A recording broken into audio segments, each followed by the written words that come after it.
বৈধ অস্ত্রের অবৈধ ব্যবহারের প্রমাণ মিললে লাইসেন্স বাতিল, জানালেন জেলা প্রশাসক। এবং সারা দেশের মতো চট্টগ্রামেও সড়কে শৃঙ্খলা ফেরাতে কাজ করছেন শিক্ষার্থীরা।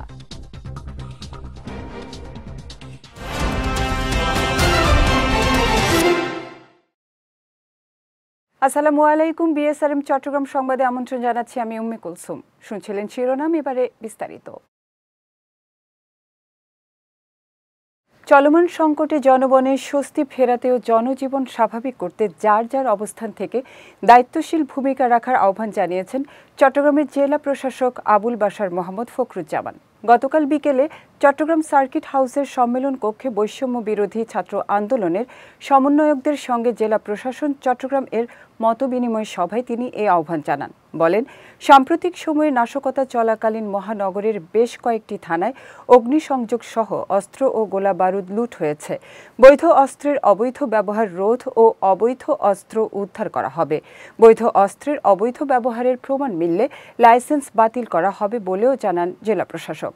এ সময় বৈষম্য বিরোধী ছাত্র আন্দোলনের চট্টগ্রামের প্রধান সমন্বয়ক রাসেল আহমেদ, পুষ্পিতা, রিদওয়ান আহমেদ, জুবায়ের আলম মানিক, জেলা প্রশাসনের ঊর্ধ্বতন কর্মকর্তা সহ অনেকে উপস্থিত ছিলেন।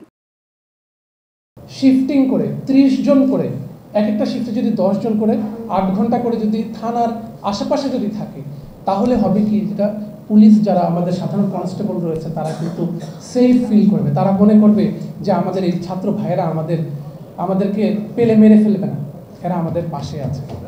এটা আমাদের একটা অনুরোধ, এটা আপনারা বিবেচনা করে দেখতে পারেন। সারা দেশের মতো চট্টগ্রামেও সড়কে শৃঙ্খলা ফেরাতে কাজ করছেন শিক্ষার্থীরা। চতুর্থ দিনের মতো আজও কাজীর দেউরি, আগ্রাবাদ চকবাজার, 16 শহর, হালিশহর, লালখান বাজার মোড়, প্রবর্তক মোড়, ওয়াসার মোড় সহ বিভিন্ন গুরুত্বপূর্ণ এলাকায় দায়িত্ব পালন করছেন বৈষম্য বিরোধী ছাত্র আন্দোলনের কর্মীরা। পাশাপাশি সহযোগিতা করছে স্কাউট, রেড ক্রিসেন্ট, আনসার সহ বিএনসিসির সদস্যরাও। একই সঙ্গে বৈষম্য বিরোধী আন্দোলনকে স্মরণীয় করে রাখতে গত কয়েকদিন ধরে দেয়ালে গ্রাফিতি আঁকছেন শিক্ষার্থীরা। নগরীর বিভিন্ন এলাকায় দেয়ালে দেয়ালে শিক্ষার্থীদের আঁকা ছবিতে ফুটে উঠছে আন্দোলনে যুক্ত থাকা শিক্ষার্থীদের রক্তে রঞ্জিত ইতিহাস। পাশাপাশি নগরীর ইঞ্জিনিয়ার্স ইনস্টিটিউশন এলাকায় আইল্যান্ডে লাগানো হচ্ছে গাছের চারা। এছাড়া পোস্টার সরানো ও বর্জ্য পরিষ্কারের উদ্যোগও নিয়েছে শিক্ষার্থীরা। চট্টগ্রাম কেন্দ্রীয় কারাগার এলাকায় ব্যাপক গোলাগুলির ঘটনা ঘটেছে। দুপুর থেকে কারাগার এলাকায় গুলির আওয়াজ শোনা যায়। এ বিষয়ে চট্টগ্রাম কেন্দ্রীয় কারাগারের senior jail super Shafiqul Islam জানান, বিশৃঙ্খল পরিস্থিতি ঠেকাতে কারারক্ষীরা ফাঁকা গুলি করেছেন, তবে এখন পরিস্থিতি নিয়ন্ত্রণে রয়েছে। এছাড়া কারাগারের অভ্যন্তরে এবং বাহিরের সেনাবাহিনীর সদস্যরা নিয়োজিত রয়েছেন বলেও জানান তিনি।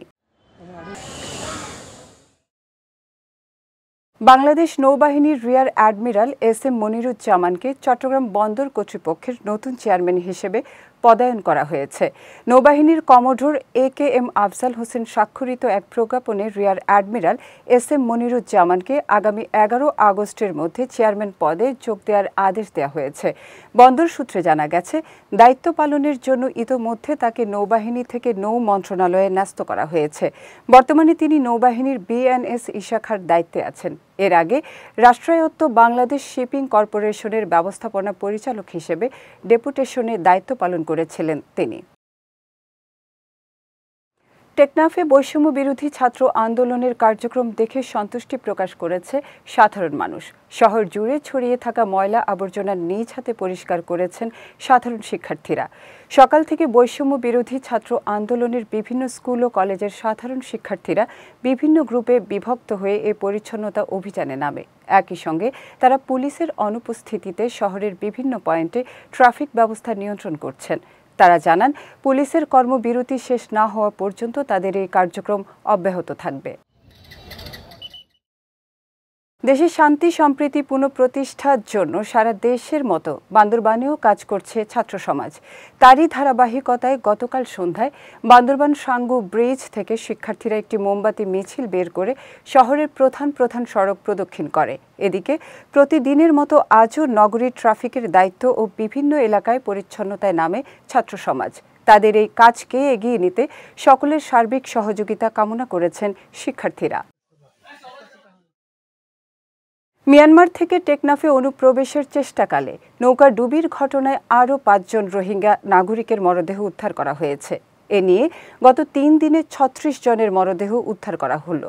গতকাল টেকনাফের সাবরাং ইউনিয়নের শাহপরীর দ্বীপের নাফ নদীর জেটিঘাট এলাকা থেকে একজন নারী, একজন শিশু ও ২ জন পুরুষের এবং শাহপরীর দ্বীপের দক্ষিণ পাড়া সমুদ্র সৈকত থেকে একজন নারীর মরদেহ উদ্ধার করা হয়। বিষয়টি নিশ্চিত করেছেন উপজেলা নির্বাহী কর্মকর্তা মোহাম্মদ আদনান চৌধুরী। তিনি জানান, জনপ্রতিনিধি ও স্থানীয় বাসিন্দাদের মাধ্যমে মরদেহগুলো উদ্ধার করা হয়েছে।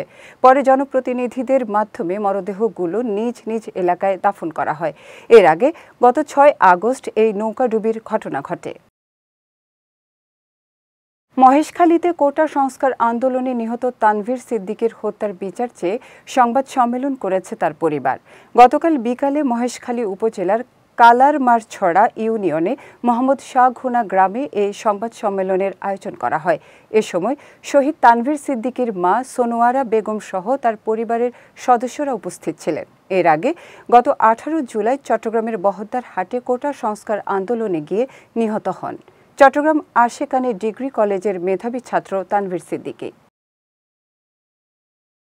চট্টগ্রাম সংবাদ শেষ করার আগে শিরোনামগুলো দেখে নিচ্ছি আরও একবার।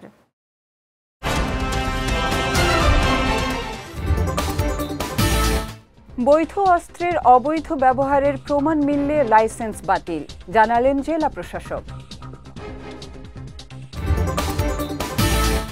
এবং সারা দেশের মতো চট্টগ্রামেও সড়কে শৃঙ্খলা ফেরাতে কাজ করছেন শিক্ষার্থীরা।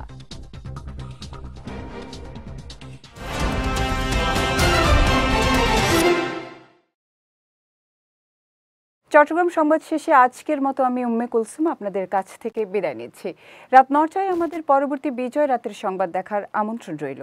এছাড়াও আজকের চট্টগ্রাম সংবাদের ভিডিও দেখতে পারেন আমাদের ইউটিউব এবং ফেসবুক পেজে। আমাদের ইউটিউব হলো youtube.com/BJTVOfficial এবং আমাদের ফেসবুক পেজ হলো facebook.com/BJTVLimited। এতক্ষণ সঙ্গে থাকার জন্য ধন্যবাদ সবাইকে।